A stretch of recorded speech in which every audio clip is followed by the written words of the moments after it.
among others. Clement Masombo, KTN News.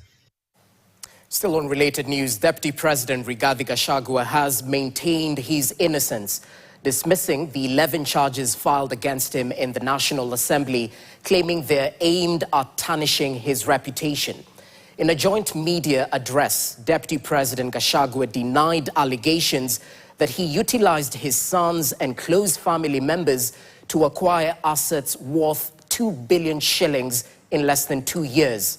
Our reporter, Grace Nganga, with that developing story. Though an impeachment motion against Deputy President Rigathi Gachagua has been tabled in the National Assembly, the DP has hit back at critics questioning the source of his wealth, insisting that he did not accumulate 5.7 billion shillings in assets since taking office as President William Ruto's deputy, maintaining that he has long been a wealthy man. Utajiri wangu ilikuwa imeandikwa magazeti kila siku, kama nakumbuka. Sijui kama unakumbuka. Ilikuwa kwa vyombo vya habari kila siku. Mwaka wa 2019 nilikuwa nimeandikwa niko na 12.4 billion. Mwaka 2022 nikaandikwa niko na 7.4 billion. Hata ile mashitaka nilipelekwa kotini ni hiyo mabilioni nilikuwa naye. Mimi sikuja kwa hiyo ofisi nikiwa maskini. Speaking during a joint media address, Gachagua dismissed allegations involving his sons Keith and Kelvin, as well as his wife Pastor Dorcas Gachagua, saying they have a right to invest in the country just like any other Kenyan. Mimi ni naibu wa rais, ni makosa watoto yangu kufanya biashara ama wakitaka kununua hoteli wakosa kununua. Hawa watoto yangu wamechukua loan, kila record iko, wamenunua hoteli, wameandika watu. Watu wamefurahi sana Nyeri kwa sababu hii mahoteli ilifungwa. Na sisi tukiwa watu ya nyumbani tunaona haya, tukiwa na wageni hawana pahali ya kulala. Hoteli ya bana ya mtu ni ya KWS imekuwa list, na tangu ifunguliwe watu 54 wanafanya kazi. Watu wanauza mboga, watu wanauza carrot. Utalii umeanza kuvuma katika section katika area hiyo. Tunangoja tuone evidence kama kuna pahali wameiba, kama kuna pahali wamefanya contract ya serikali. Watoto wangu niliwaambia msifanye biashara na serikali.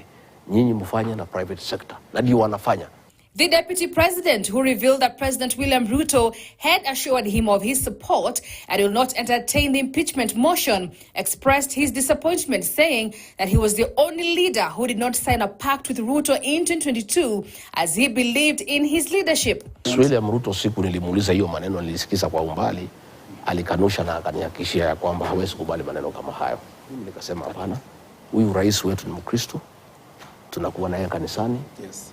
Bibi yake ni intercessor, bibi yangu ni pastor, huyu ni muungwana. Kwa hivyo mimi sioni haja tuandikanie chochote, tunaaminiana. The country's number 2 pointed out that Kenyans are more concerned with service delivery as many of the Kenya Kwanza promises remain unfulfilled 2 years later.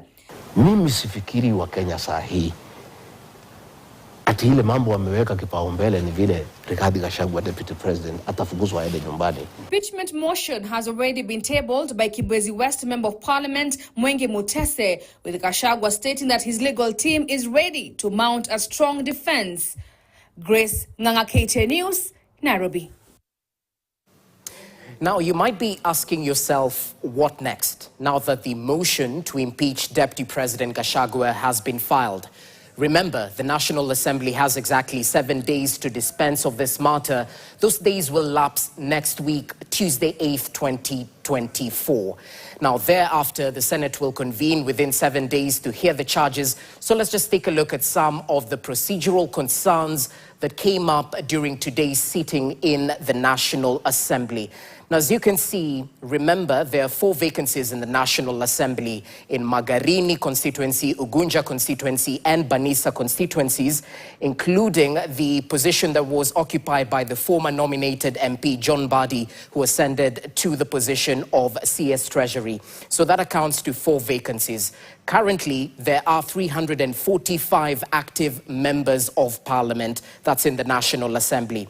So, Speaker Moses Wetangula clarified this issue using Article 124(3), where proceedings of a House of Parliament are not invalid merely on account of a vacancy in its leadership, adding that the threshold in the National Assembly will use for admitting a special motion is 117 MPs, and the threshold for passing a motion on DP impeachment is 233. Let's take a look at the next board, where it focuses on the conduct of public participation, an issue that came up during that sitting today.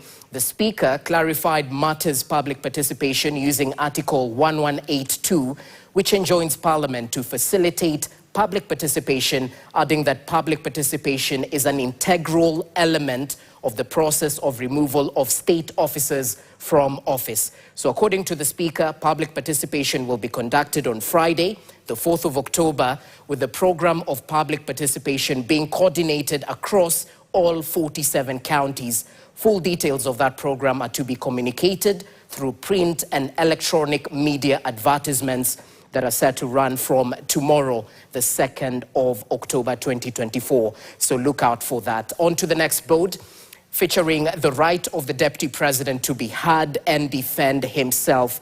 This issue equally came up where, remember, Parliament is under obligation to accord the Deputy President a right to fair administrative action and fair hearing under the Constitution.